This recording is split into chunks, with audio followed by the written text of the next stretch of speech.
Friends, അപ്പോൾ എല്ലാ കൂട്ടുകാർക്കും സ്വാഗതം. അപ്പോൾ ഇന്ന് വന്നിട്ടുള്ളത് അടിപൊളി റെസിപ്പി ആയിട്ടാണ്. അപ്പോൾ അതിനു വേണ്ടി ആദ്യം തന്നെ കടലൊന്ന് വറുത്തെടുക്കാം.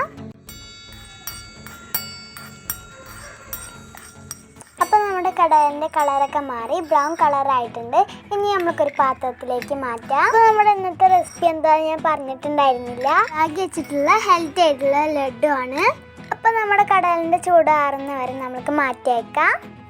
ഇനി നമുക്ക് ഈ ചട്ടിയിൽ തന്നെ റാഗി വറുത്തെടുക്കാം. അപ്പം ഞാനിവിടെ ആവശ്യത്തിനുള്ള റാഗിയൊക്കെ ചട്ടിയിലേക്ക് ഇട്ട് കൊടുത്തിട്ടുണ്ട്.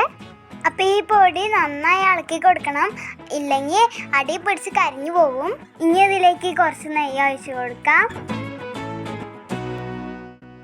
അപ്പം ഞാനിവിടെ നെയ്യൊക്കെ ഒഴിച്ചു കൊടുത്തതിന് ശേഷം നന്നായി വറുത്തെടുത്തിട്ടുണ്ട്. ഇതേ നമ്മുടെ മലൻ്റെ താഴെ തേങ്ങയൊക്കെ എടുത്ത് വെച്ചിട്ടുണ്ടായിരുന്നു, അത് ഇതിലേക്ക് ഇട്ട് കൊടുക്കാം. ഇനി